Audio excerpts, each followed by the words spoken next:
I wasn't planning on being on videotape, but I'll say this at the beginning and then I'll turn it over to you guys. So since we met on Wednesday, we've changed the format a little bit. The idea was going to be that we were going to meet at the church for those first 4 sessions and then turn groups loose and have them talk about when and where they're going to meet after that. When we were meeting after that meeting on Wednesday, we realized that we are potentially going to have only one group on Sunday, 1 or 2 on Sunday, and either 3 or 4 on Wednesday.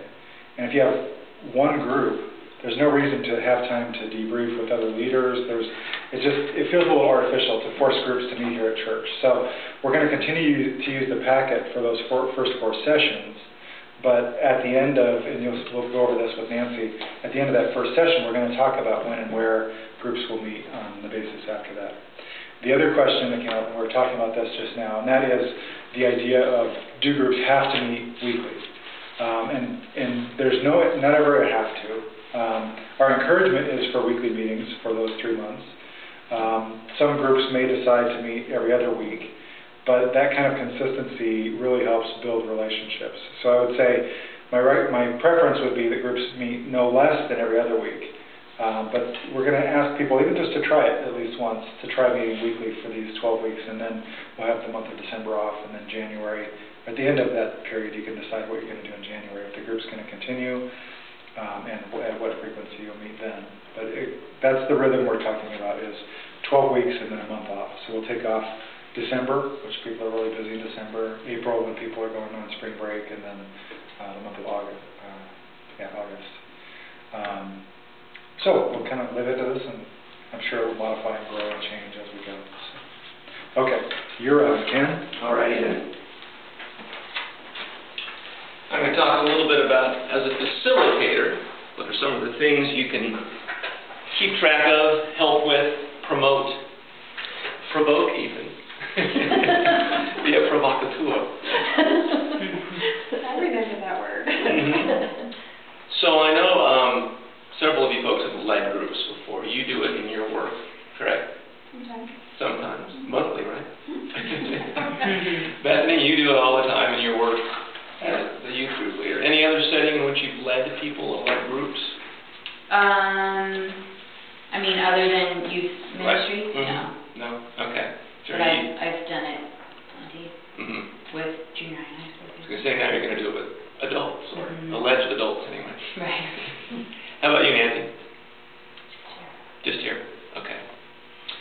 Well, I get to do it all the time in my work setting, and sometimes I do it well, and sometimes I have okay days. So we don't expect you to be an expert on the ball every time, but more on the ball than the other folks.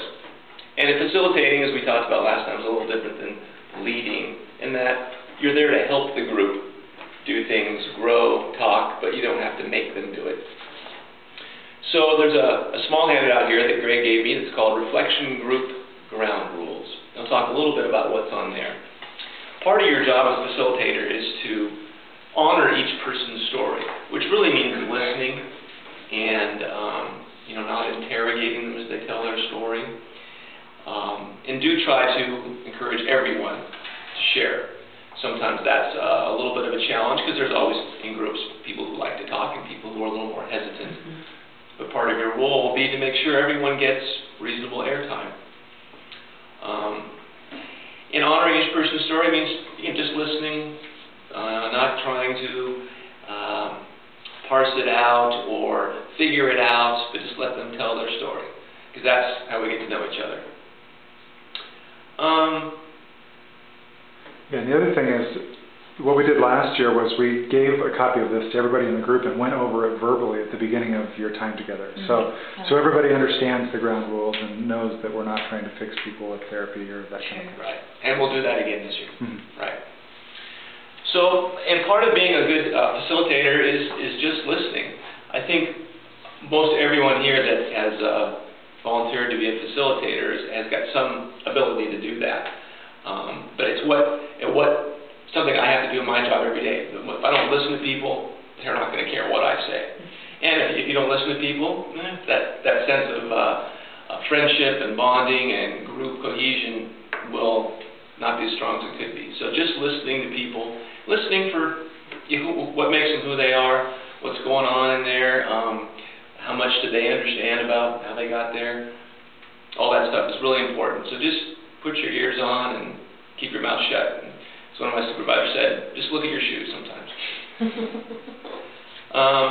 As Greg said, we're not trying to solve people's problems here, give them advice, tell them what to do. It's not the purpose. It's just to share.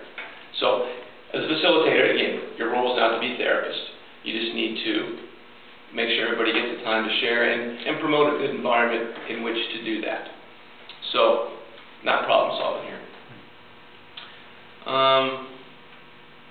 Pay attention to how you are reacting to other stories. You know, what sort of stuff does it strike in you? What does it make you think of? What does it make you feel? Where does it take you? Because that's an important part of sharing and bonding with people is, oh, when you say that, yeah, they made me think of this later on after they're done with their story. But that's an important part of good listening, is paying attention to what goes on inside of you as you listen to their story.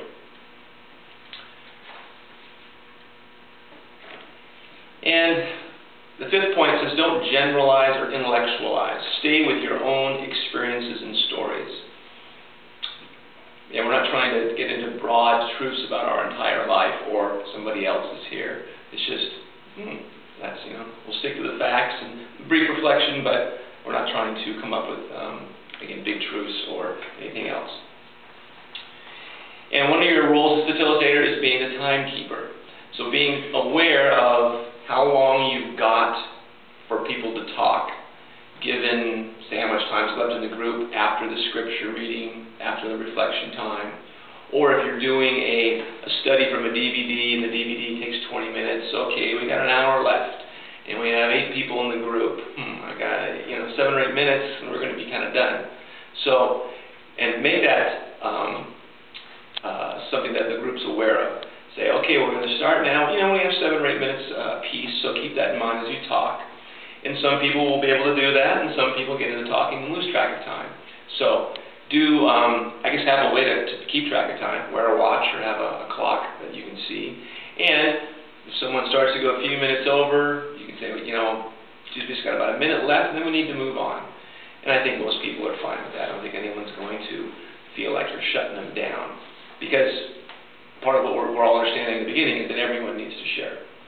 So keeping track of time is a part of what the facilitator does. That, or your apprentice facilitator can help with that too. Right. So it isn't all on you.